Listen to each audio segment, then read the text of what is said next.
अस्सलाम वालेकुम, मैं हूं अरबाब जहांगीर। आप देख रहे हैं मेरा YouTube channel. Prime minister house से ऑडियो लीक्स वाला मामला हर गुजरते दिन के साथ बहुत ही संजीदा होता जा रहा है। पहले तो ऑडियो लीक से मुताल्लिक ये सवाल उठाया जा रहा था कि हैकर ने किस तरह से सिक्योरिटी सिस्टम को तोड़ा, किस तरह से उसने इस पूरे सिस्टम पर कंट्रोल हासिल किया और कैसे उसने ये इतनी अहम और इतनी हसास नौइयत की वीडियोज़ जो कि जिनको के चोरी करना नामुमकिन होना चाहिए, वो उसने कैसे उस पूरे सिस्टम पर कंट्रोल हासिल करके उन वीडियोज़ को चुरा लिया और फिर ना सिर्फ चुरा लिया, उसको मंजर-ए-आम पर ले आया, जिससे बहुत सारी ऐसी बातें जो कि मंजर-ए-आम पर नहीं आनी चाहिए थी, वो आ गईं। फिर डार्क वेब जो कि जराइम पेशा अफराद का बदनाम ज़माना जराइम पेशा अफराद का एक गढ़ है, जहाँ पर आम लोगों का जाना मुमकिन नहीं होता, वहाँ पर पाकिस्तान के सियासतदानों की ऑडियोज़ की बोलियाँ लग रही हैं। वहाँ पर पाकिस्तान का डेटा जो कि कई-कई घंटों पर मुश्तमिल है, उसको बेचा जा रहा है, उसके लिए डॉलर्स लिए जा रहे हैं। ये भी खबरें सामने आई कि हुकूमत हैकर से राब्ता कर रही है और उसको कन्विंस करने की कोशिश कर रही है, उससे डील करने की कोशिश कर रही है कि जो बाकी उसके पास डेटा है उसको लीक ना करे। तो ये तमाम खबरें आ रही थी, लेकिन फिर इससे भी ज़्यादा खौफनाक खबर आ गई, इससे भी ज़्यादा संजीदा नौइयत की खबर आ गई कि जो डॉक्यूमेंट था साइफ़र का, वो जनाब गायब है। चलें, ये जो जब तक ये बात हो रही थी कि ये ऑडियो कैसे लीक हो गई, ये इंटरनेट सिस्टम से लिंक जितनी चीज़ें होती हैं, इससे मुताल्लिक तो चलें हैकर ने अपनी हैकिंग की, अपने उसने स्किल्स इस्तेमाल किए, वो इसमें कामयाब हो गया। किसी तरह से उसने सिक्योरिटी लॉक्स को तोड़ा और ये तमाम चीज़ें वो ले उड़ा। लेकिन एक डॉक्यूमेंट वो भी इतनी जो हिफ़ाज़त में रखा गया हो, जो इतने सरकारी अफ़सरान की तहवील में हो, वो किस तरह से लेकर जाया जा सकता है, इस पर पूरी हुकूमत पर सवालिया निशान बनता है।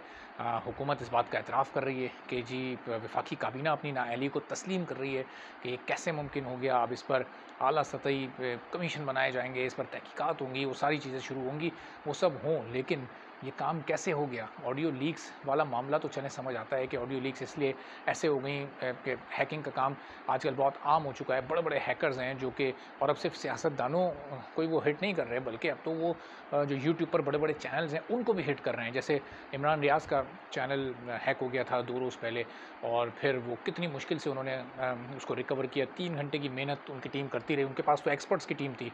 खुदा न ख़ास्ता अगर ये दूसरे यूट्यूबर्स की तरफ हैकर्स की तवज्जो चली गई या शायद जा भी रही हो, तो ये बहुत बड़े ख़तरे की अलामत है, बड़ा अलार्मिंग साइन है। अच्छा, इमरान रियाज़ ने जब ये पूरा वाक़या बताया, तो उन्होंने ये बताया कि 1.5 माह पहले भी उनके चैनल को हैक करने की कोशिश की गई थी, लेकिन उस वक़्त वो हैकर्स कामयाब नहीं हो सके थे, चूँकि कुछ ऐसी सिक्योरिटी और प्रोटेक्टिव लेयर्स उन्होंने अपने चैनल पर लगाई हुई हैं कि इतना आसान उनको तोड़ना नहीं है और उनके चैनल को हैक करना इतना आसान नहीं था। लेकिन 1.5 महीने से वो हैकर्स लगे रहे और बिल आखिर उसने इमरान खान का चैनल हैक करके ही छोड़ा और फिर चैनल हैक करने के बाद किस हद तक उनको नुकसान पहुंचाने की कोशिश की गई, उनकी तमाम वीडियोस को अनलिस्टेड कर दिया गया। यानी वो मौजूद तो थी उनके चैनल में, लेकिन वो पब्लिक के लिए अवेलेबल नहीं थी। लोग उन वीडियोस को देख नहीं पा रहे थे।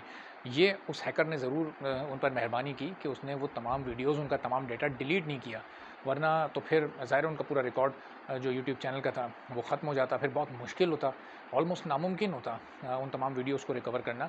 लेकिन चूँकि अनलिस्टेड हुई थी वीडियोस, तो उनका चैनल रिकवर हो गया और बहरहाल वो इस मुश्किल से बच निकले। लेकिन आगे के लिए ज़ाहिर है उन्हें भी मोहतात रहना पड़ेगा और फिर दूसरे तमाम यूट्यूबर्स को भी इंतहाई मोहतात रहना पड़ेगा कि जितने बड़े-बड़े अच्छा इमरान रियाज़ का जो चैनल है वो उसको क्यों हैक किया गया? वो इसलिए हैक किया गया कि जितने भी पाकिस्तान के सहाफ़ी जो सीनियर एंकर्स हैं, जो चैनल चला रहे हैं, वो उसमें सबसे बड़ा चैनल है। ज़ाहिर है उनके तकरीबन साढ़े 34 लाख के करीब, बल्कि इससे ज़ायद ही उनके सब्सक्राइबर्स हैं। बहुत जल्दी 3.5 मिलियन यानी 35 लाख सब्सक्राइबर्स और उनको फॉलो करने वाले मुकम्मल हो जाएँगे। तो ज़ाहिर है उनकी फॉलोइंग बहुत ज़्यादा है, बहुत सारे लोग उनको देखते हैं।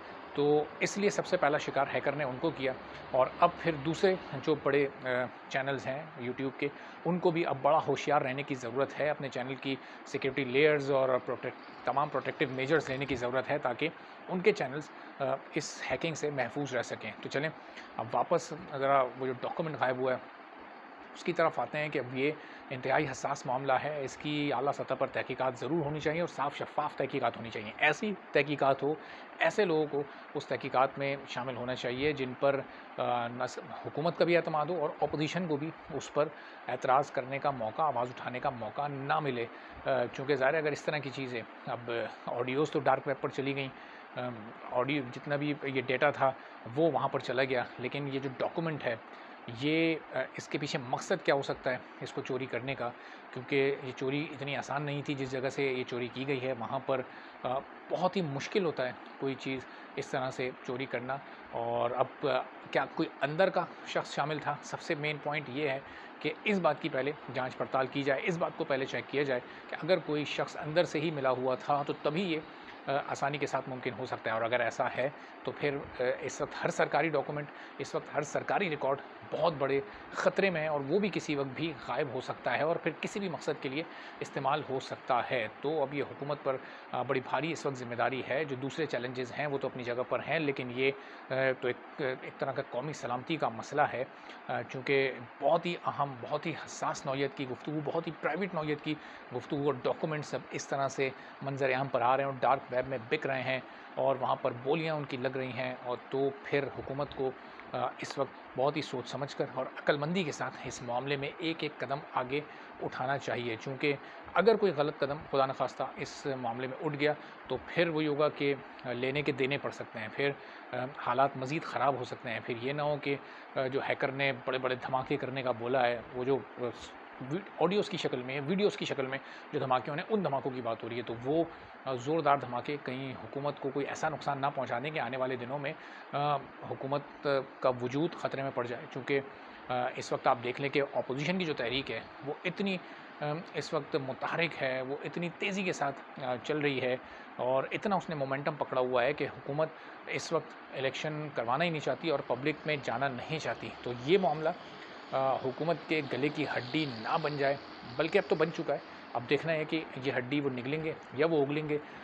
साइफ़र के चोर का पता जब चलता है तो उससे बहुत सारे मामलात खुलकर वाज़े हो सकते हैं, खुलकर सामने आ जाएँगे। तो जैसे-जैसे इस सिलसिले में अपडेट होती रहेगी, आपको इंशाल्लाह अपडेट करते रहेंगे। जो लोग चैनल सब्सक्राइब नहीं कर सके, चैनल को बराए करम सब्सक्राइब कर लें ताकि इन तमाम खबरों से और इन वीडियो से आप भी बाखबर रह सकें और ये वीडियोज़ आप तक फ़ौरन पहुँच सकें। इजाज़त दीजिए, अल्लाह हाफ़िज़।